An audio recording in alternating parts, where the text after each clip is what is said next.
Praise the lord. ప్రభువైన యేసుక్రీస్తు నామములో ఈ ఉదయకాలమందు మీ అందరికీ కూడా శుభములు తెలియజేస్తూ ఉన్నాను.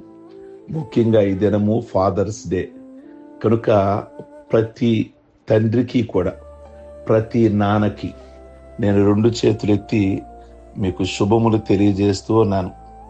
ఈ దినము ప్రత్యేకంగా మా సంఘం తరపున కూడా, గ్రేస్ టెంపుల్ సంఘం తరపున కూడా ఈ ఫాదర్స్ డే సందర్భముగా ప్రతి తండ్రికి ప్రత్యేకమైనటువంటి శుభములు తెలియజేస్తూ ఉన్నాం. మా సంఘస్థులందరము కూడా నాన్న కుటుంబములో అమ్మంటే నిజం, నానంటే నమ్మకం, భరోసా. కుటుంబములో నీ కన్నీళ్లు పంచుకునేవాడు నాన్న. నీ జీవితమే నా జీవితం అనుకునేవాడు నాన్న. నీ సంతోషమే నా సంతోషం అనుకునేవాడు నాన్న. చివరికి నీ బంగారు భవిష్యత్తే ముఖ్యమని నీ కోసం జీవితాంతం చెమటోడ్చేవాడే నాన్న. తండ్రి విలువ తెలిసిన వాడు ఎవ్వరూ కన్న తండ్రిని దూరం చేసుకోలేరు.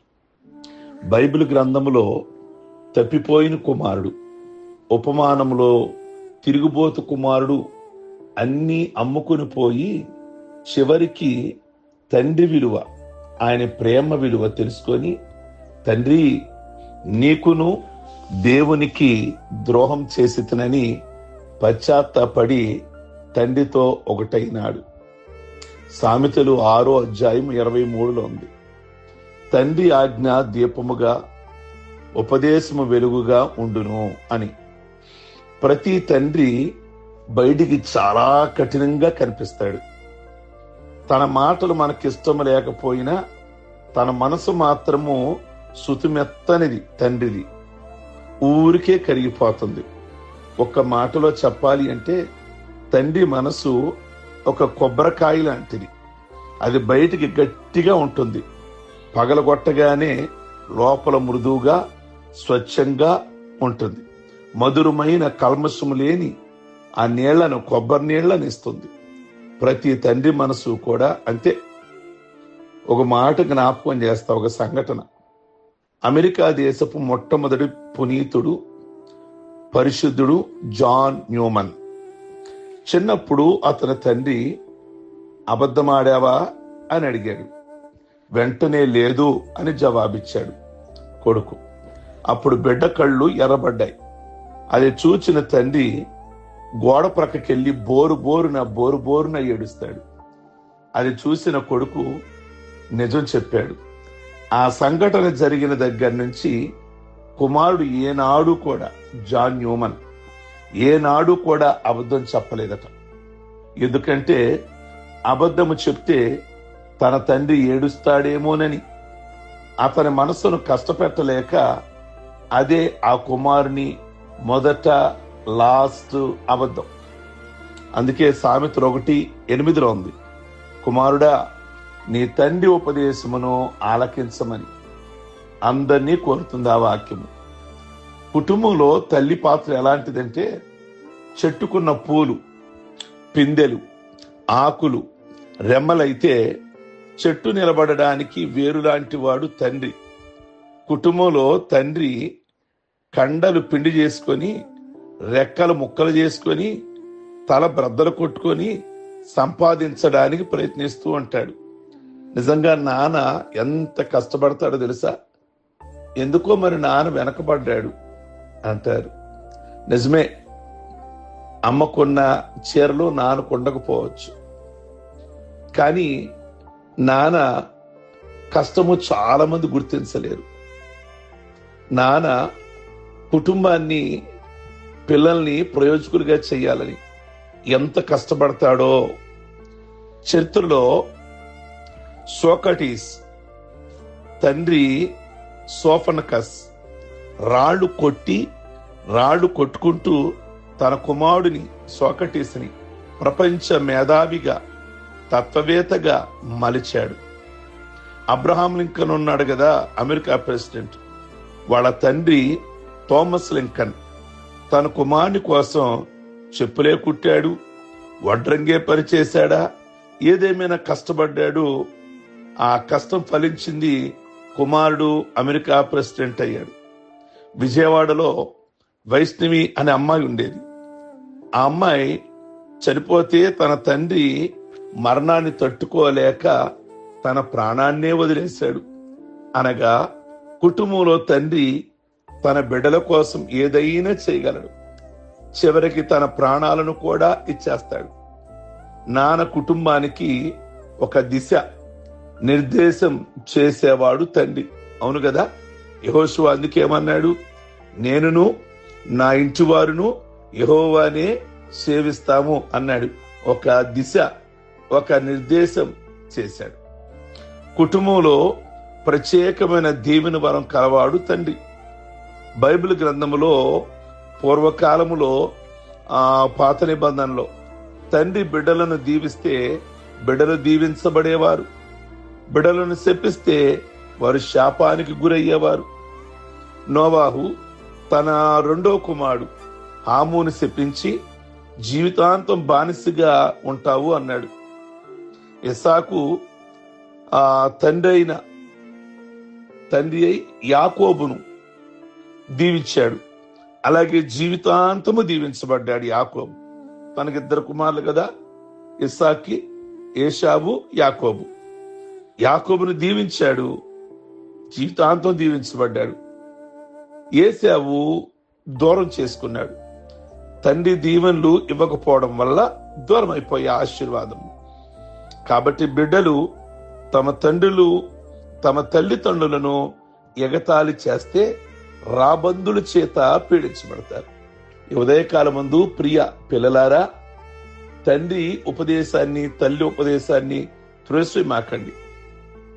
వేరుకు పురుగు పడితే, కాండానికి చీడ పడితే చెట్టంతా చెడిపోయినట్టు.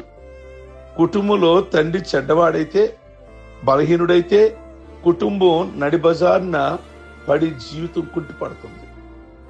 కనుక ఇంటి యజమాని మంచి బాటలో నడిచిన ఆ ఇంటికి ఎంత ప్రయోజనమో, ఆ ఇంటి యజమాని నాన్న చెడ్డదారిలో నడిస్తే ఆ కుటుంబం అలాగే రోడ్డున పడుతుంది. కనుక మనం గమనించాలి, ఈ ఫాదర్స్ డే రోజున మనమందరము కూడా తండ్రులను గౌరవించాలి. ప్రియ దేవుని బిడ్డలారా, ఇలాంటి విషయాలు పరిశుద్ధ గ్రంథంలో మనకి సామెతల గ్రంథంలో ఎన్నో తండ్రి గురించి తల్లి గురించి చాలా చక్కటి విషయాలు వ్రాయబడ్డాయి. కనుక ఈ రోజు మరి ముఖ్యంగా ఒకసారి నాన్న అనగా ఫాదర్ ఆ యొక్క విషయాల్ని, నిజంగా వాళ్ళు చేసినటువంటి కష్టాన్ని, వారి కుటుంబం కోసం ప్రయాసపడే విధానాన్ని ఒకసారి మనం జ్ఞాపకం చేసుకొని వారిని సన్మానిద్దాం. వారికి దేవుడు మంచి ఆయుష్ ఆరోగ్యాలు ఇవ్వాలని, ఇలాంటి తల్లి ఇలాంటి తండ్రులను మన కోసం కష్టపడి పిల్లల కోసం త్యాగం చేసి కష్టపడిన వాళ్ళని రోడ్డు మీద ఎక్కడా కూడా వారిని వదిలివేయొద్దు, వారిని వృద్ధాశ్రమాల్లో పెట్టొద్దు. నీ కోసం వారు కష్టపడ్డారు, వారు చదివించారు, నిన్ను ప్రయోజకులుగా చేయాలనుకున్నారు, ఒక ఉద్యోగస్తులుగా చేయాలనుకున్నారు, మంచిగా పెళ్లి చేయాలనుకున్నారు, మంచి కుటుంబాలు కట్టాలనుకున్నారు. తీరా వాళ్ళు వృద్ధాప్యం వచ్చేసరికి తల్లి అవ్వచ్చు, తండ్రి అవ్వచ్చు, వాళ్ళని వృద్ధాశ్రమాల్లోనో రోడ్డు ప్రక్కన పడేయటమో అది దైవికంగా ఆ దేవుడు ఏమాత్రం కూడా నచ్చడు. కనుక ఈ ఉదయకాలం మందు మీ తండ్రులు గనక ఉన్నట్లయితే, మీ తల్లులు ఉన్నట్లయితే వాళ్ళని సన్మానించండి, వాళ్ళని మంచిగా చూసుకోండి. కనుక వారిని మంచిగా చూసుకుంటేనే అది దేవుడు ఘనత.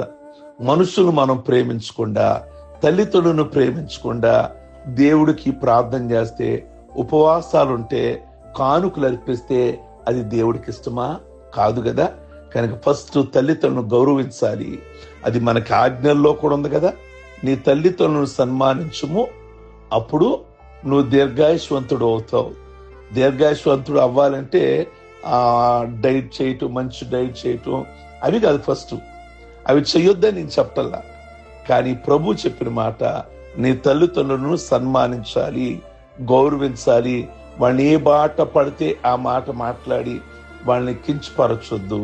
కనుక ఈరోజు ఫాదర్స్ డే రోజున మరొకసారి ఫాదర్స్ అందరికీ కూడా మా కుటుంబం తరపున, సంఘం తరపున ప్రత్యేకమైనటువంటి నిండు వందనాలు తెలియజేస్తున్నాం. ప్రార్థించుకుందాం. సర్వశక్తి కలిగిన మా ప్రభువా, ఈ యొక్క ఉదయకాలమందు ఫాదర్స్ డే కోసం ప్రత్యేకంగా ప్రార్థిస్తున్నాం. ప్రభువా, మీ కొందనాలు ప్రతి కుటుంబంలో ఉన్న ప్రతి తండ్రిని అలాగే ప్రతి తల్లిదండ్రులు ఇద్దరినీ కూడా మీరు జ్ఞాపకం చేసుకోండి. వారికి సంపూర్ణమైన ఆయుష్ ఆరోగ్యాలు ఇవ్వండి. నిజంగా తండ్రికి మీరిచ్చిన శక్తిని బట్టి ప్రభువా, నిజంగా కుటుంబం కోసం రాత్రి అనక పగలనక మంచు అనక వర్షం అనక చలి అనక మరి ప్రభువా శరీరమును ముక్కలు చేసుకొని కుటుంబాన్ని పోషించాలి, పిల్లలను చదివించాలి అని ఎంతో కష్టపడతాడు తండ్రి. నిజంగా మీరు ఇచ్చిన బాధ్యత తండ్రికి ప్రభువా వారు నెరవేరుస్తుండగా వారికి కావలసిన శక్తిని సామర్థ్యమును మీరు దయచేయమని ప్రార్థన చేస్తున్నాం. ఈ ఫాదర్స్ డే రోజు ప్రతి తండ్రిని, ప్రతి ఒక్క కుటుంబంలో ఉన్న ప్రభువా ప్రతి నాన్నని మీరు జ్ఞాపకం చేసుకొని మీ దీవెన, మీ ఆశీర్వాదాలు దయచేయమని ప్రార్థిస్తున్నాం.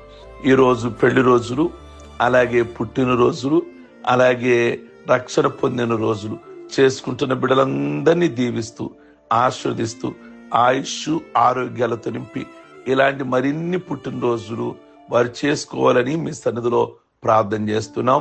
ముఖ్యంగా ఈ పునరుద్ధాన దినమందు అందరూ కూడా మీ సన్నిధికి వెళ్ళి మీ చేత దీవించబడడానికి సహాయము చేయండి.